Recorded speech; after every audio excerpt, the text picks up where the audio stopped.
Comenzamos esta primera reunión científica del año 2022 con la disertación. Entonces comenzamos con la primera disertación, generalidades del uso de hormonas exógenas. Esta disertación está a cargo de la doctora Silvia Inés Ciarmatori, quien es médica ginecóloga, especialista en reproducción humana. La doctora trabaja en el Hospital Italiano y ella es jefa de la sección Planificación Familiar en el Hospital Italiano de Buenos Aires y es jefa de la sección Medicina Reproductiva en la sede que ese hospital tiene en San Justo.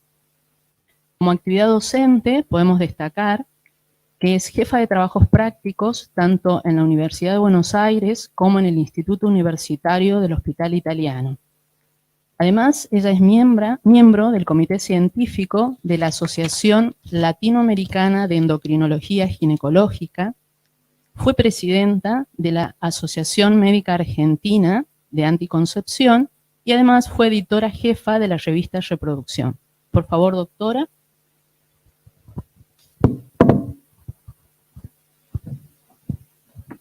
Buenas tardes, muchísimas gracias por la invitación.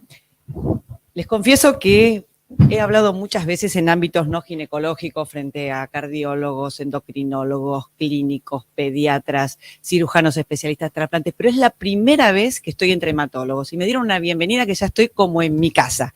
Así que bueno, muchas gracias por la presentación también. Y uno pensaría, digo, yo celebro que se haya iniciado... A ver, ¿qué bien?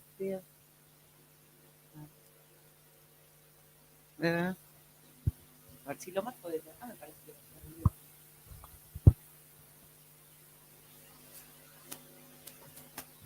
Lo único que está pensando.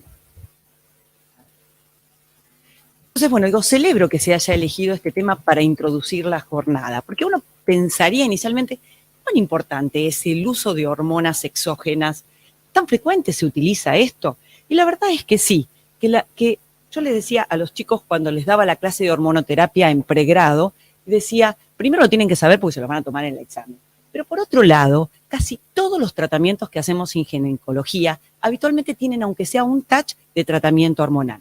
Después hay una segunda situación, uso de hormonas en mujeres sanas, tratamientos en mujeres sanas. Bueno, tratamientos entre comillas, pero me estoy refiriendo a determinadas condiciones para mantener condiciones como es la anticoncepción, la terapia hormonal o esto que también se va a plantear en el día de hoy de la androgenización de los varones trans. Y después hay una tercera situación que también requiere uso de hormonas ginecológicas, que es las que tienen situaciones en las que las mujeres tienen una condición mórbida que afecta la fisiología femenina y requiere del uso de algún tratamiento hormonal, como puede ser a lo mejor una mujer con una diátesis hemorrágica que tiene sangrado menstrual abundante y bueno, vamos a necesitar la utilización de hormonas. Pero resulta que lamentablemente las hormonas tienen mala prensa. Y entonces ahí es cuando uno empieza a encontrar alguna barrera para su utilización. Y la mala prensa viene de los miedos fundamentalmente al cáncer, esto está documentado, y también el miedo a la trombosis. Y no es solamente el miedo en la población general, también es el miedo entre los profesionales. Y si yo miro, por ejemplo, muchas veces he escuchado estas cuestiones de médicos que le contraindican a una mujer el uso de un anticonceptivo por un temor no fundamentado. Y bueno, entonces, pero por las dudas, suspéndelo. Y esa suspensión puede poner en un riesgo mucho mayor a esa mujer, el riesgo nada más y nada menos que de un embarazo no intencionado, que por ejemplo en un adolescente puede tener consecuencias graves. Por ejemplo, alrededor de un 20-30% terminan en interrupciones del embarazo y aquellas que continúan pueden tener consecuencias negativas, no solamente ellas, sino también el bebé, a corto, mediano y largo plazo. Por eso, mientras no, en vez de negar automáticamente la anticoncepción, primero revisar cuáles son las opciones, porque no todo es lo mismo. Bien. Desde los años, la anticoncepción hormonal apareció allá por los años 60 y desde ese momento ha tenido un desarrollo increíble. La primera forma de anticoncepción hormonal fueron los anticonceptivos orales y al día de hoy contamos con diferentes vías de administración, con diferentes formulaciones. Tenemos anticoncepción inyectable, tenemos anticoncepción transdérmica en parches, tenemos el anillo vaginal, tenemos anticoncepción subdérmica, el implante anticonceptivo y la anticoncepción intrauterina con el sistema intrauterino liberador de levonorgestrel. Pero además de la clasificación esta clásica de vía de administración, habitualmente utilizamos otra clasificación, no sé por qué no pasa,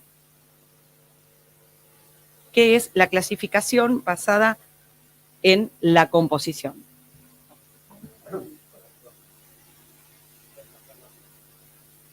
Acá, creo que tampoco.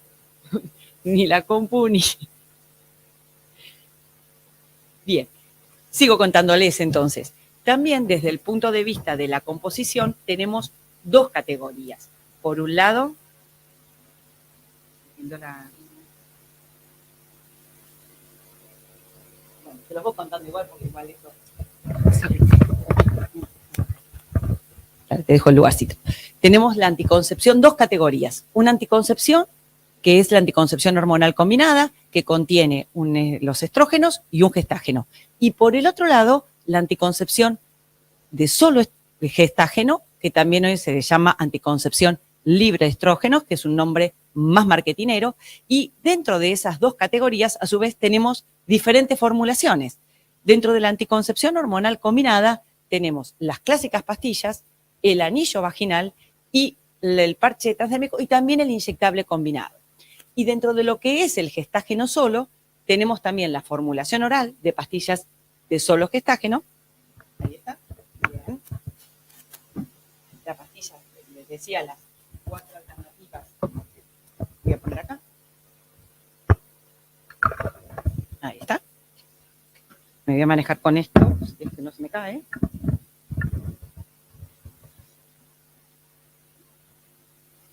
Y entonces tenemos decía, los combinados, pastillas, anillo, parche y la inyección combinada.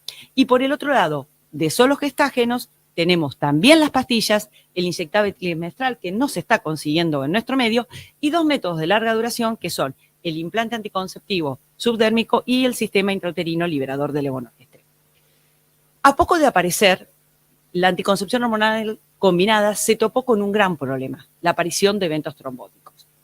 Entonces, en ese momento, toda la fuerza de la industria estuvo dirigida a tratar de disminuir la dosis de estrógeno porque fue identificado el factor desencadenante de esas trombosis. Y al día de hoy, todos los anticonceptivos son considerados anticonceptivos de baja dosis. En el caso de la anticoncepción hormonal, y casi también diría en el de las otras vías de administración, el estrógeno que utiliza es el etinilestradiol, que es un estradiol sintético y que trató desde hace tiempo también de ser reemplazado por los estrógenos naturales. ¿Por qué? Porque se pensaba que el estrógeno natural, más fisiológico, menos efectos adversos, mejor tolerancia. Bueno, alrededor de hace poco más de una década aparecen los anticonceptivos hormonales con estrógenos naturales. En realidad, los estrógenos naturales no son demasiado diferentes de los estrógenos sintéticos. Acá hay un comentario que me lo estaba olvidando de hacer, que recuerden que el etinilestradiol, al ser absorbido a nivel intestinal, sufre un efecto de primer paso hepático de bastante magnitud y estimula a nivel hepático la síntesis de numerosas proteínas. Entre esas proteínas, la SHBG, que es la proteína transportadora de esteroides sexuales. Guárdense este nombre porque seguramente en la próxima charla lo van a recordar. Y ese efecto además es dosis dependiente. A más dosis de etinilestradiol, más incremento de SHBG.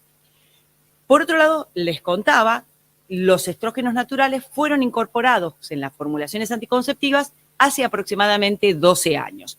Igualmente, no son la gran mayoría de los anticonceptivos orales. En general, la mayoría tienen estrógenos sintéticos, que es el etinilestradiol.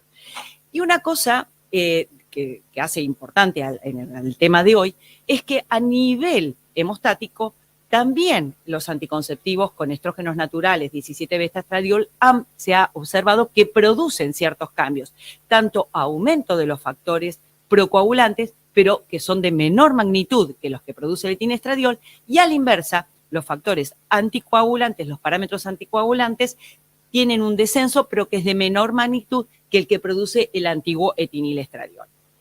Entonces, al momento alguien diría, bueno, estamos hablando de distintas alternativas, pero la efectividad de los de 20 respecto de los de 30 microgramos de etinilestradiol, ¿es la misma? Sí, yo les diría que sí. La seguridad, sí, 20 o 30 es más o menos igual. Y la seguridad y la eficacia de las diferentes formulaciones, parche, anillo, anticonceptivos orales, ¿es la misma? Sí, más o menos es la misma.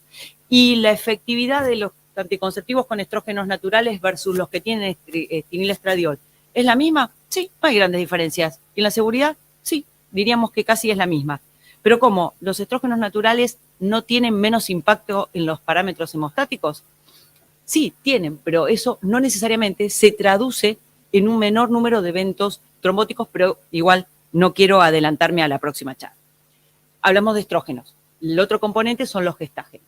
Los gestágenos reúnen bajo un mismo nombre a una familia muy numerosa de compuestos con estructura molecular diferente.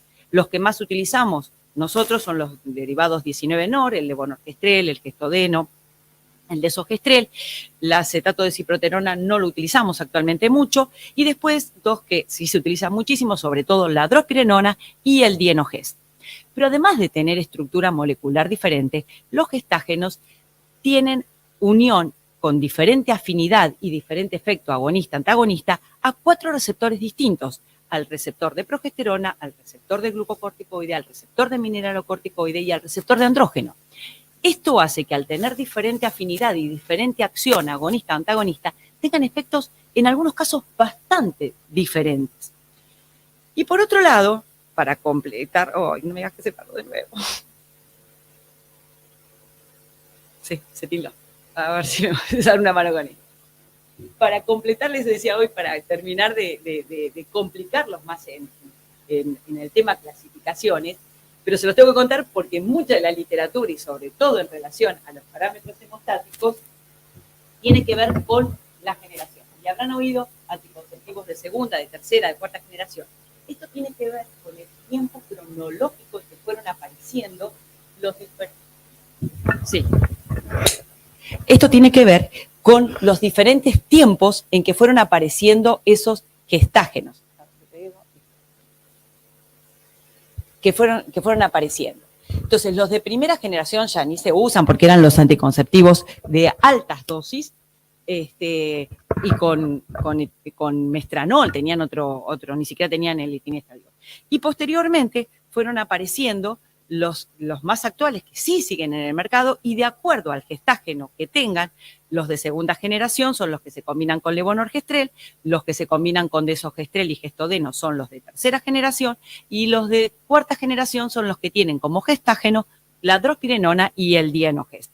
Todos estos últimos son considerados anticonceptivos de baja dosis o microdosificados, independientemente que tengan en su composición 30, 20 o 15 microgramos de etinestradiol, que igual los de 15 los hemos dejado porque tenían una incidencia de spotting muy importante.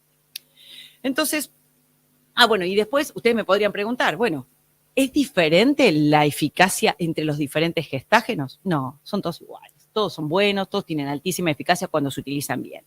¿Y la seguridad es la misma? Bueno, acá no quiero espolear la segunda charla, así que vamos a estar atentos a qué nos dicen, pero sí les voy a decir que el análisis de la literatura suele ser bastante dificultoso. Y entonces, presten atención cuando veamos los resultados de los estudios a cómo es el diseño de los estudios, prospectivos, retrospectivos, caso control, de cohorte, cómo fueron los criterios de selección de las pacientes incluidas y sobre todo si se prestó atención a las variables de confusión, porque eso puede afectar y en mucho los resultados.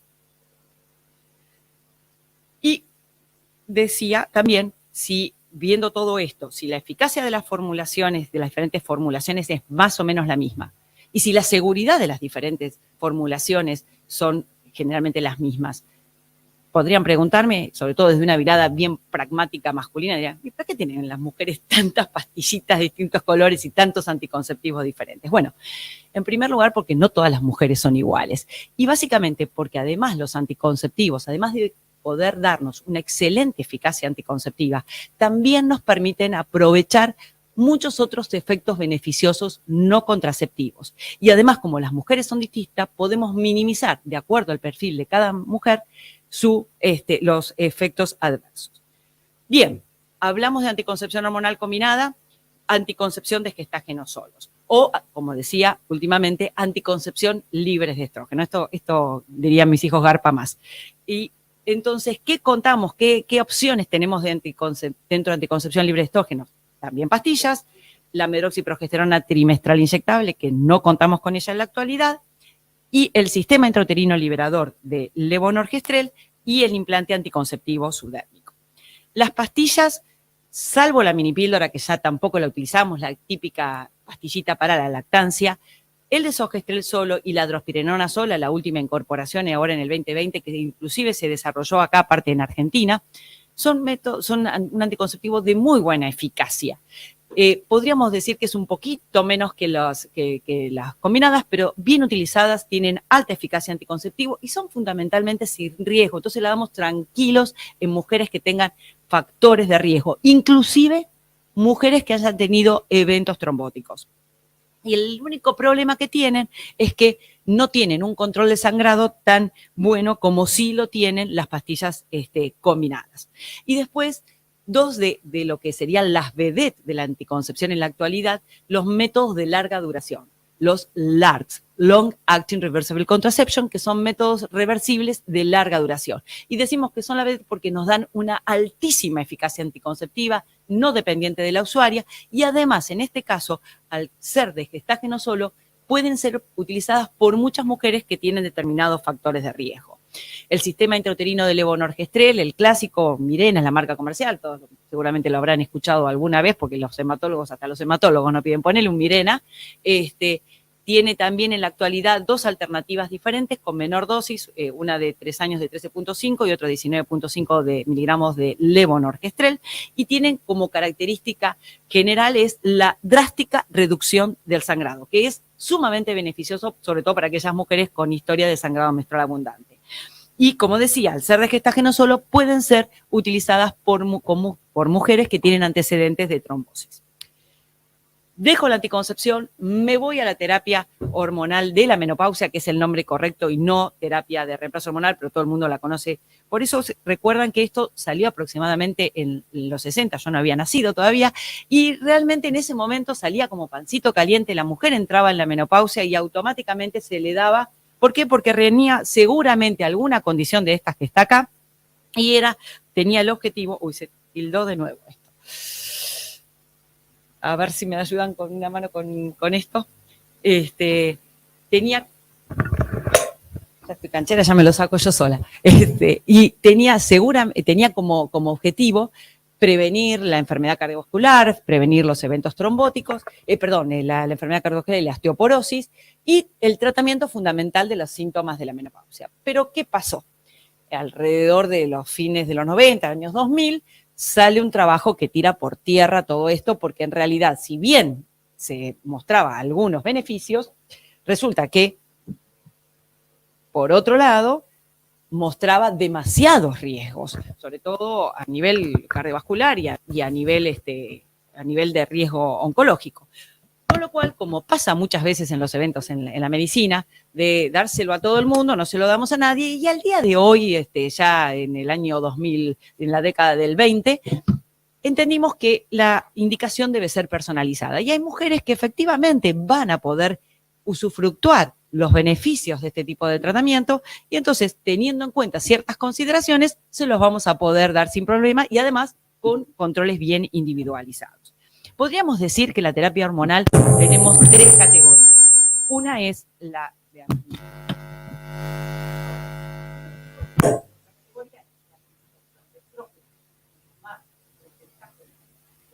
continuos y otra es estrógenos combinados con un gestágeno de manera secuencial. Ahora, esto no es elijo una u otra a gusto y piacere. El efecto fundamental de la terapia hormonal tiene que ver con el efecto estrogénico. El beneficio está en el estrógeno. El punto es que el estrógeno administrado de manera continua produce a nivel endometrial una hiperplasia de endometrio que en algunos casos puede llegar a generar un cáncer de endometrio. Entonces, le tenemos que agregar a toda mujer que tenga útero un gestágeno para prevenir esa hiperplasia y evitar el riesgo oncológico. ¿Lo podré administrar de forma continua o secuencial? Eso es lo que vamos a poder elegir. Pero toda mujer con útero que va a recibir una terapia de la menopausia debe recibir un gestágeno y ahora vamos a ver qué opciones tenemos. Y en esto, al igual que en el anticonceptivo, también tenemos la vía oral, la vía percutánea, la vía transdérmica, la vía uterina, no me salía. De los estrógenos, voy a ser breve, con esto va más rápido, pues ya hablamos mucho de anticoncepción. Lo que van a leer en la literatura, pero nosotros acá no tenemos, la mayoría de los trabajos están hechos con estrógenos conjugados equinos. Nosotros acá lo que tenemos mayormente son los estrógenos esterificados, el valerato de estradiol fundamentalmente, y el estriol, que es un estrógeno muy débil, y lo usamos específicamente para su uso a nivel vulvar vaginal para prevenir el síndrome genitourinario. También hubo mucho boom con los fitoestrógenos. Siempre la onda natural pega más, las mujeres si es natural es mejor, pero resulta que actúan como son derivados de la soja fundamentalmente y actúan como moduladores selectivos del receptor de estrógeno. Entonces, se terminan fijando al receptor estrogénico, pero no tienen tanto efecto beneficioso y sí mantienen los efectos adversos, con lo cual hoy han caído bastante en desuso, son situaciones muy puntuales. La tibolona, un esteroide que tiene según el receptor de estrógeno, de andrógeno y progestacional, tampoco ya ahora pasó la moda de la tibolona, se sigue usando en algunos casos, y también tenemos diferentes maneras de entregar estos estrógenos, por vía oral, por vía percutánea y transdérmica. Perdimos lamentablemente los parches, que eran muy prácticos, pero lamentablemente han salido. Así que hoy acá en Argentina tenemos gel y tenemos vía oral nada más. Y también, como les decía, el efecto fundamental es el del estrógeno y se ha probado con dosis habituales y a partir de ahí, en los últimos años, cada vez se dan menos dosis para tratar de conseguir los efectos, pero disminuir los efectos adversos.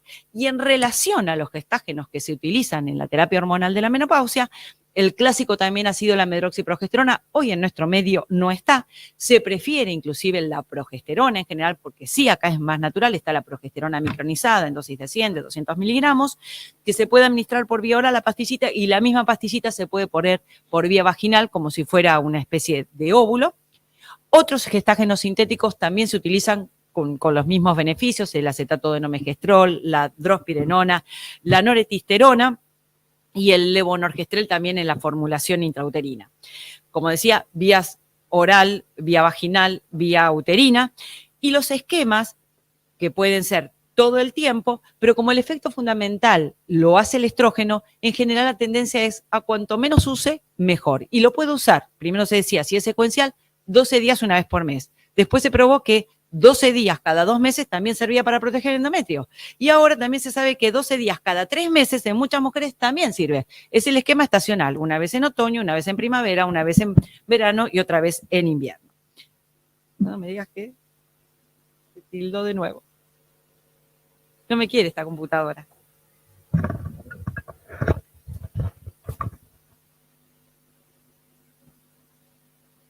Bueno, y finalmente ya para ir redondeando, porque ya seguramente se cansaron de escucharme, hay algunas otras situaciones que tienen que ver más con usos más no tan crónicos de administración, está casi al final ya, de administración de hormonas, que por ejemplo, cuando tenemos una mujer con sangrado menstrual abundante y a veces genera dudas de si se puede, qué medicación. Bueno, acá lo que podemos hacer es producir un hipogonadismo o hipogonadotrófico, es excelente porque no vamos a tener estrógenos, podrá haber otros efectos adversos a raíz del hipogonadismo, de ese hipoestrogenismo tan marcado, pero no va a tener riesgo trombótico, o como por ejemplo las gonadotrofinas que usamos para una estimulación ovárica son por tiempos muy cortitos y si bien los niveles de estrógeno van a ser suprafisiológicos, no va a ser más que algunos días, con lo cual en general aún en mujeres con antecedentes y factores de riesgo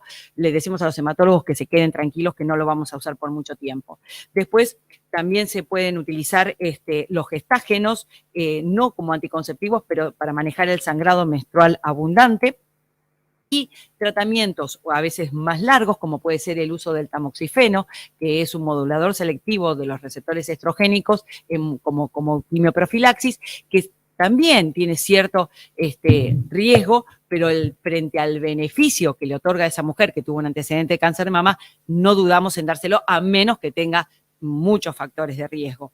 También el estriol se utiliza ampliamente y eso sí, quédense tranquilos que a nivel vulvar para mejorar la atrofia vulvar, disminuirle a la mujer la dispareunia, disminuir el síndrome, los síntomas del síndrome genitourinario, así que se puede dar con absoluta tranquilidad porque casi es muy baja a nivel sistémico la concentración y por otro lado es un estrógeno débil.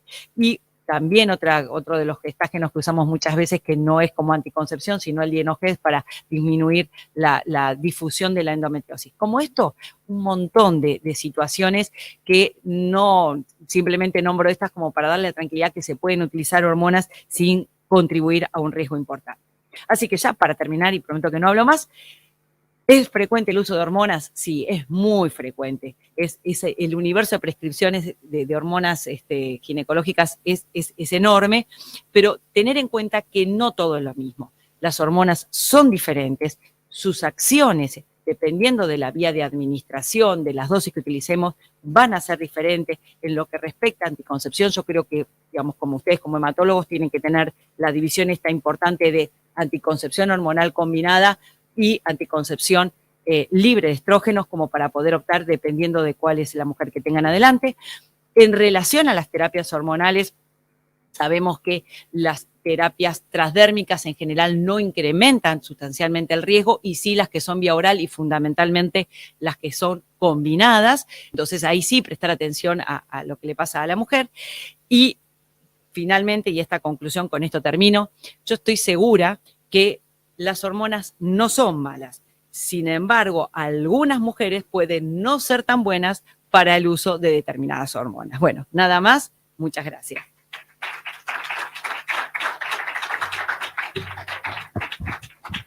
Que nosotros a veces